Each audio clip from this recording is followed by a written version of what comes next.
launching a new IP and launching a new franchise. Would something like that interest you to wield the power of something like an MCU or something like your Miller World? Would you go back if you had that much power to mash them together? You know, we're sort of trying to do it with Marv at the moment because we've got Kingsman, we have Kickass, we have Argyle, we have 2 other things we're making at the moment as well. But there has to be a reason to do it. And it has to be that everything is better with them, not just the gimmick. Okay, I came up with the idea of Days of Future Past, but I wanted to do it third. I said it's too early to bring it together. It's too big an event.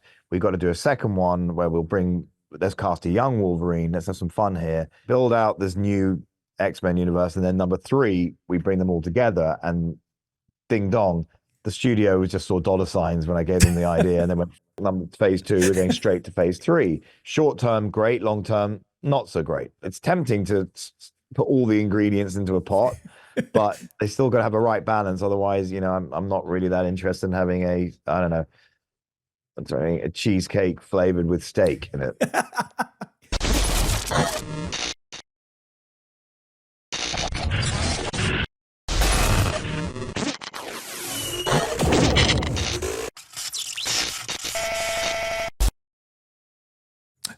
That's a great question. I am Coy Jandreau. We are here at The Real Rejects. I am sitting down with the man who's given us Stardust, Layer Cake, Kickass, Kingsman, and now Argyle. How you doing, Mr. Vaughn?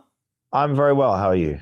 Doing well. I loved this film and I'm really excited to sit down and talk to it. And I'm also a giant comic book fan, so I love how much you love that medium. And real quick, for those listening who don't know the plot of it, I'm just going to read your IMDb logline to avoid spoilers because there are many.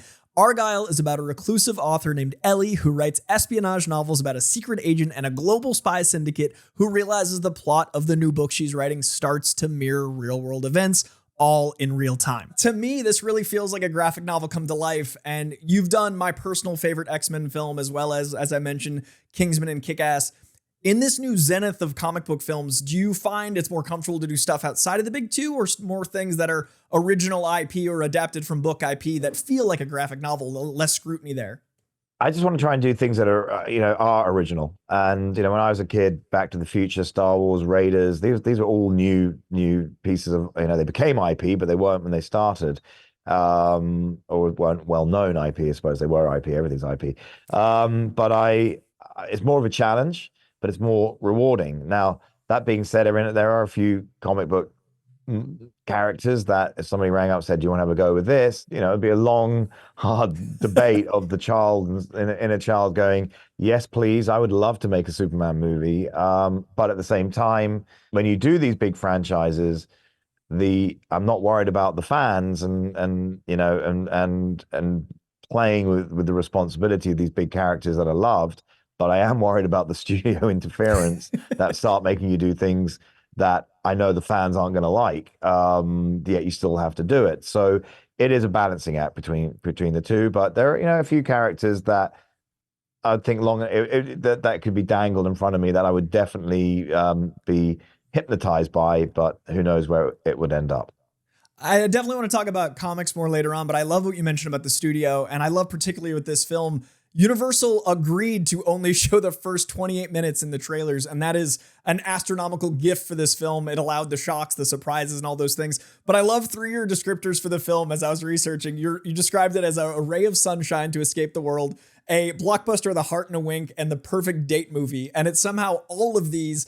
And I'm wondering, with tones that are so disparate on paper, what was it like directing actors in a film that has so many evolutions of tones to keep them on track through the narrative, especially with like Bryce's role or Cranston's? It's called editing. So on the day, we just do different takes. We dial it up, we dial it down, and then in the edit, I make sure I've got choices with for the tonal balance, because there's a lot of really fun stuff that we cut out, and there's some really serious stuff that we cut out, and it was all just trying to keep the balance. When I say where it's fun. And I do say this and I mean it, but not silly. Now, some people are going to argue at that point very quickly. But I do say I think it's feel-good fun with a heart. And it's interesting watching how people react or zone in on other things. Like a lot of people say, oh, my God, the action, incredible. And I go, what about the romance? Like, fuck that shit. Other people are like, oh, the romance is great. And I go, what do you think of the action? Like, yeah, it's okay. But, oh, my God, I love the romance. So it is interesting how when you have all these ingredients. Some people like salt, some people like sweet. You've talked a lot about how the crowdsourced audience are sometimes more helpful than the studio notes, and the studios are really good at telling you what's wrong, but a lot of times the audience is good at telling you what's right. When you're editing, like you just described, at so many different levels, how do you know which ones to read? Do you just open up to a bigger crowd, or how do you try to play with We those do levels? test screenings with 400 or 500 people in the room, and it's interesting in a test screening. Half of it you don't even need to read the note; you just sit, you feel it, And on this movie, the hardest thing to get right was clarity. It was a complicated plot and landing twists and turns. And we did a shorter cut where, because a lot, and then people watched the movie and they were like, I can't cope with this. It's too bang, bang, the twists and the turns. So then I went against what I'm used to, going, okay, we're going to have to put stuff back in. I've never done that in my life. And then the movie gets slightly longer, but we realized a slightly longer movie with clarity feels shorter than a shorter movie with confusion feels much longer. The pacing thing was a real lesson to me on this one, and yeah, some people are still watch the movie saying, "Oh my God, it's too fast paced for me," and I'm like, really? Gosh. But some people saying, "Oh, it's a little bit long," but I'm like, trust me, a little bit quicker, it's not as satisfying. Sometimes you have a 3-course meal, you got to enjoy each course, maybe have even a little bit of what is it called, a palate cleanser with a sorbet between each course, and then it's a perfect meal. Or you can eat 3 cheeseburgers quickly and feel sick. So it does feel like a lot of different acts in one film, and I really like that it didn't have its traditional structure, and I think that's the benefit of how you edited it. And we have plenty of 3 cheeseburger meals in theaters. But I also feel like the meta narrative of this film really suits your sensibilities. You've had a lot of meta narratives throughout your career so far, but I'm wondering, with that, do you visualize like Ellie in pre-production when you're producing a film or when you're writing a film? Do you have that element? So the way I work is you get the script as good as possible. Then I shot list the script, not storyboard. I just go through every scene knowing I need this, I need that.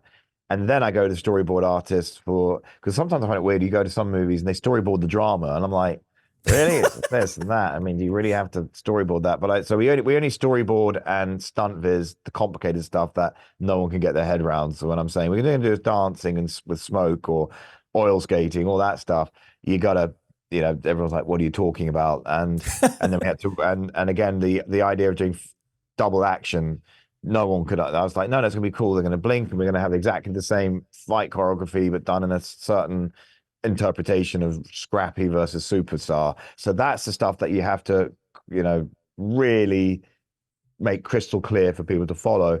But the casting as well, and all these characters is in my head. I'm like, script first, shot listing and storyboarding while casting. And once you've got the right cast and the right storyboard and the right script and the stunt vises, then we go make the movie. I mean, do all of that with a much smaller crew, because you don't need that many people to do that. But so when the crew come aboard, the thousands of other people, they have a very, very clear roadmap to follow. And then the directing wise, the getting through that pre-production very specifically, directing this, there's a lot of elements, without giving too much away, that are the director has to navigate having their actor look to camera directly, like down the lens, after years of actors not being able to do that. How do you navigate that almost fourth wall break that's so direct without a series of bloopers or having to tweak the edit? Again, a lot of magic happens in the edit, and there's a lot of trust. I have to trust my actors and they have to trust me. And I always say, look, let's just try it. If it doesn't work, we'll cut it out. But if we don't try it, we can't put it in. Fair. Yeah. And the actors you have here are all so well versed in so many different mediums and genres. It really plays getting to see them do stuff against type and for type, depending on the tropes you're playing with. And speaking of tropes playing with, the spy drama is so important to you. And I know how much you love Bond, and I know how much you love working with Guy Ritchie on spy films. But here, there's so much research into spy operations and certain spy lore. Is that something you did extra or new research for Ellie, or is that all stuff you had in your back pocket? I had it in my back pocket, but I had to dust it off and just remind myself of facts. But I obviously love the world of espionage. So it's instinctive to me. And if you're playing in a field that I've been interested in since I was 7 years old. It's just fun. I'm playing. Like I was saying, if you asked me to make War and Peace, I'd have to go read the bloody thing, and it looks long, and it'll probably take me a long time, and I'll probably forget. I'll probably, I don't think War and Peace and I would be a good combination. I haven't even read it, so I don't know. But imagine that because But meaning, if you do what you love, as they, to quote Sam Rockwell, if you do what you love, you never do a day's work in your life. Perfect tangent for me for Sam Rockwell, man. He's one of my favorite actors alive. He is so interestingly charismatic, like the way he operates in a frame.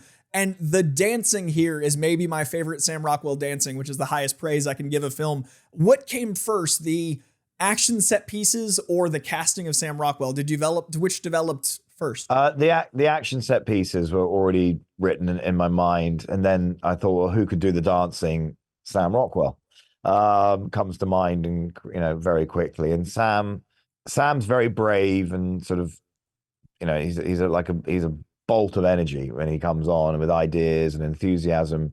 So the two of us could be a pretty if we did an R-rated movie together, we'd probably end up becoming NC-17 just by default, because we would definitely. It was quite interesting. I had, it was like being in Animal House. I had Jason Fuchs as a little angel on my shoulder here, and I had Sam Rockwell as the devil. And every day, the two of them were saying certain things to me, and I was like, wait, which route am I going to go? How do I land in this cut for Universal if I've got this man here? Yeah. Is he easier to direct action with because he's so used to his body and so comfortable in it?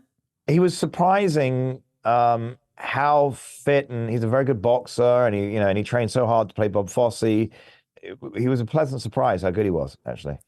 You've talked about how he can walk in a room and be a lot more incognito than a Henry Cavill or a Brad Pitt, and how that worked for this kind of spy story, especially some of the action you talked about at the top, the intercut action scenes. When you cast both of them, was it their mutual, like, unflappable confidence that you thought would mirror each other well, or what did you see with them as a pair for chemistry? It was like the perfect sweet and sour. That we have Bryce in the middle as the best fillet of chicken or veal, whatever it's going to be, and I needed sweet and sour sauce to make it delicious, and that's what they are. I love how in every scenario, Sam Rockwell's the devil, sour, some element of chaos. The hair in this film has been talked about since we saw our first poster, since we saw the first trailer. And to be vague without giving anything as we get into the film, but was the distinctive hair choice an element that would allow us to have some of the twists be elaborated on later on? Was that an early pre-production decision to have some of those flat top cuts?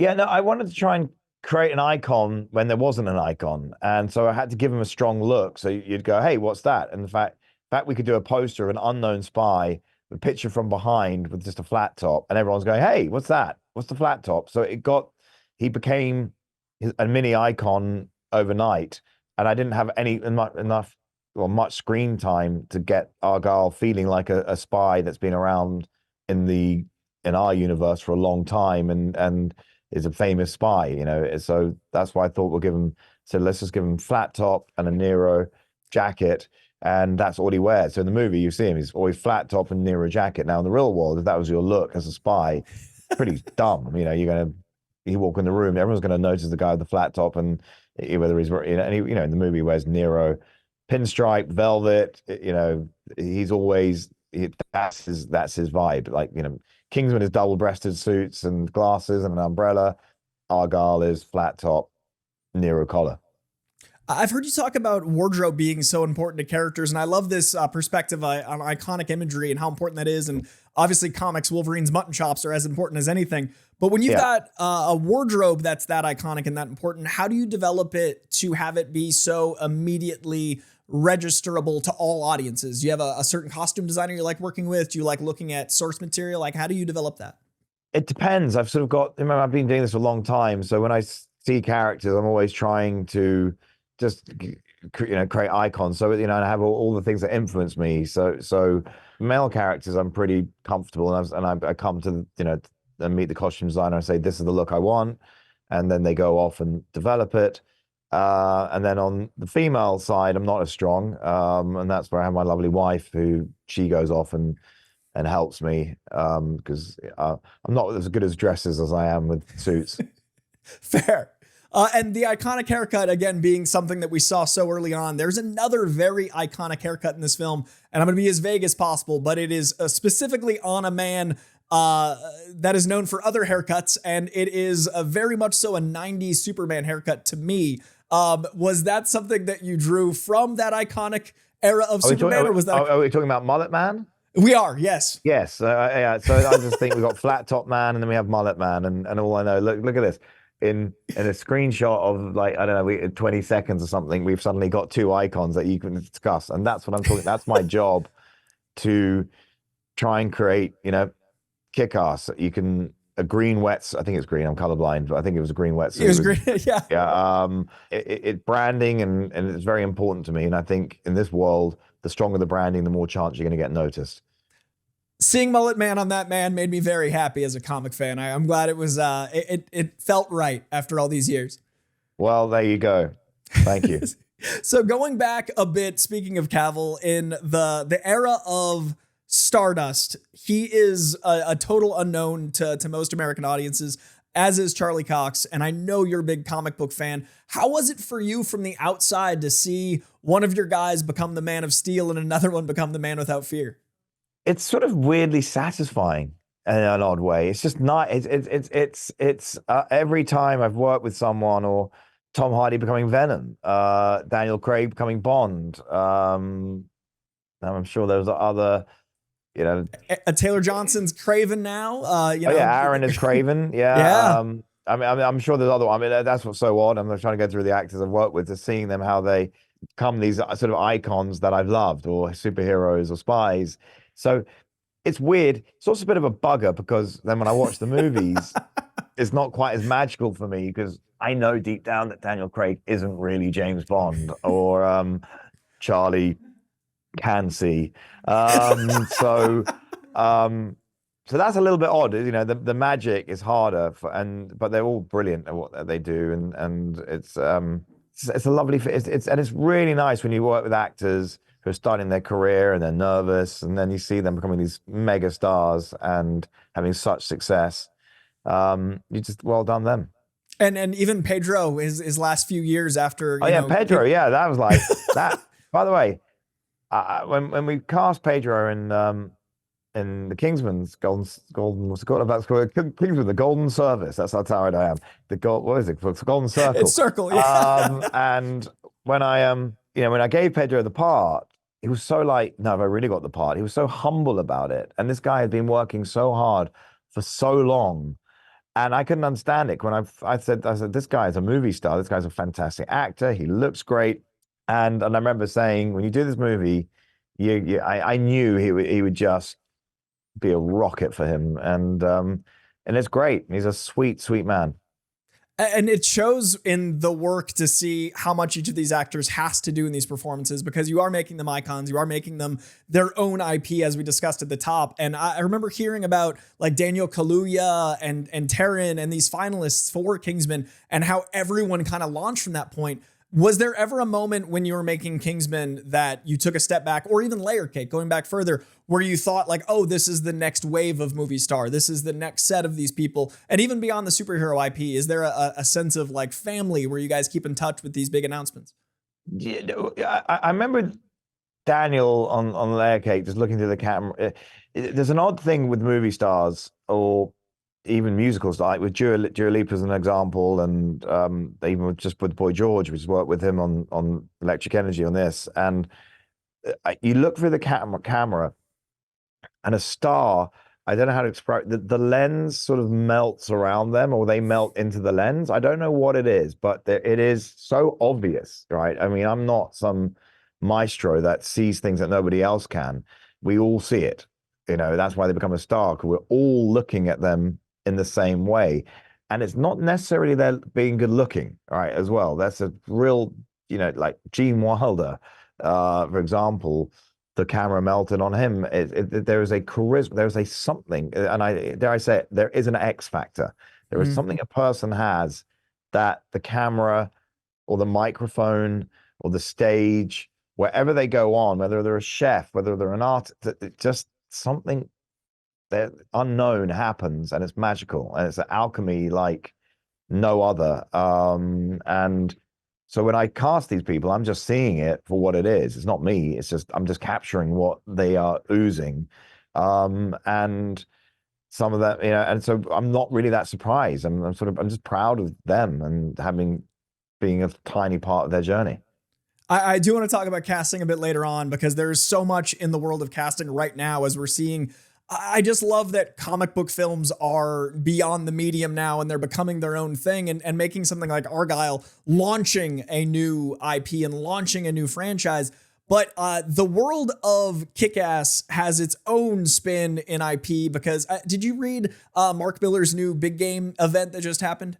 Big game event. Yeah, so he just concluded basically all of his worlds. He just put them all together. So Nemesis, Kick-Ass, Kingsman all came back together in an Avengers-esque event, and he called it Big Game. So basically, he made his phase 1 and brought your guys from Kingsman to your guys from Kick-Ass and meshed them together in a fascinating way. And I was wondering if you could get back into that world.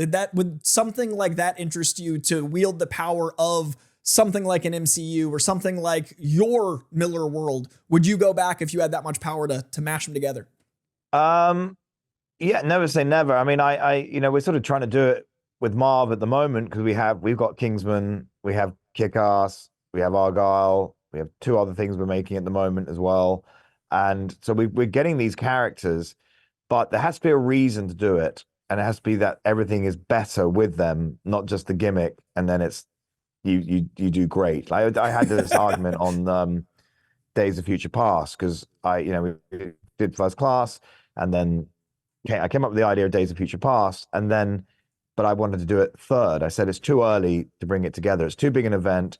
We've got to do a second one where let's cast a young Wolverine. Let's have some fun here. Build out this new Xmen universe, and then number 3, we bring them all together, and ding dong. The studio just saw dollar signs when I gave them the idea, and they went, fuck phase 2, we're going straight to phase 3, which I thought was, short term, great, long term, not so great. It's tempting to put all the ingredients into a pot, but they still got to have a right balance. Otherwise, I'm not really that interested in having a cheesecake flavored with steak in it. Yeah, back to the 3 cheeseburgers. There really should be an aperitif in between. I love that you brought up Days of Future Past because I really do think it's something that had the good source, and then it kind of, like Kitty Pryde had power she didn't have, and there were choices made that did feel like it was serving itself instead of serving the narrative. Is there any X-Men story you would love to see adapted? Now that we're bringing the mutants into the MCU, as a comic fan just from the outside, is there a storyline you'd love to see on screen? I'm going to say something a little bit controversial, but one of my favorite storylines, which I was involved with, was X3 and The Cure. And I didn't think, and that I found fascinating. So if I was asked to do it, I'd love to do that properly, because I did think the idea of to be cured of something amazing was, and now with what happened with the vaccine and COVID and mass vaccinations, and I thought that plot line, was it Bendis? No, who did that? I think it was Whedon on Astonishing. No, it was Whedon. The first Astonishing X-Men arc, I believe. It was that Cassidy arc. Yeah, I think it was Josh. Yeah, Whedon. So that would be something I'd like to have. I think with the modern world could be a very powerful storyline. It's impossibly topical. And I do think it lends itself to the commentaries on like prejudice and obviously the inherent bigotry in the X-Men. When you were developing X-Men and you had all the studio rumbly jumbly, was there ever anyone you put forth as a casting idea, since casting is so important to you, we didn't get to see? Or is there anyone that you'd love to see as an X-Men? Rumbly jumbly. I will quote you for that. That's my new word of the day.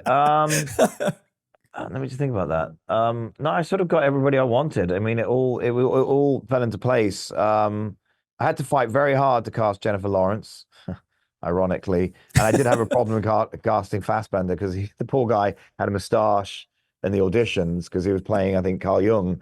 And the studio kept saying, "Well, we don't like his moustache," and I was like, "There's a thing called a razor blade, and 30 seconds the movie, we will get rid of it." And they're like, "Yeah, but that moustache," I like. Stop talking about the moustache. This guy is brilliant. So as I said, I fought for who I wanted. So I think the casting was pretty damn good in that film. Yeah, I mean, Lucas Till, Zoe Kravitz, seeing a lot of people again that have now become household names from that cast. And to me, First Class feels the most like an X-Men movie, not a mutant movie. Like the heart Yeah. of what the X-Men is there. As they bring the X-Men into the MCU and you following as a fan of the comic books, is there anything you'd love to see the MCU transition into using the element of the Fox characters like the Fantastic Four or the MCU? Would you like to see them interacting, or would you like to see it a little offsides? I would like to see, I think why the MCU works so well, they were disciplined at the beginning, keep these characters separate. Have one or two movies, and then that's why I don't think Justice League worked, because they just slapped all these characters together, but we hadn't spent enough time with them to really enjoy them coming together, and that's why the Avengers was so great, because we'd had enough individual movies, and it was so Kevin Feige was a master how he did that. So if I was doing it, I'd say Fan 4, X-Men, make them right, set it up, do one or two movies of both, and then slowly start letting the tentacles go. That's what I would do. I totally agree. And it always feels like the X-Men are just outside of New York for a reason, like upstate Westchester intentionally is over there.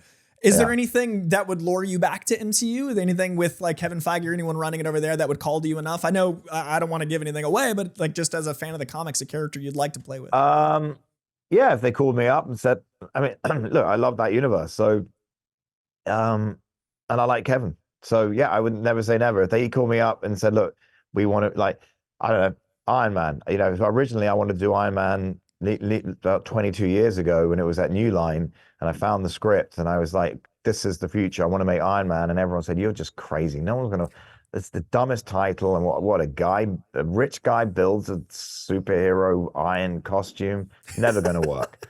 So, if I read, I never say never. Well, before we get out of here, the DC universe is also jumping again. It's starting in its own way. And I know how much respect you have for Gunn and Safran. Those announcements for comic fans were insane. Some of the stuff they said, I'm shocked they're making, even in this age of superhero. Was there a certain announcement that you are most excited to see, if not work on?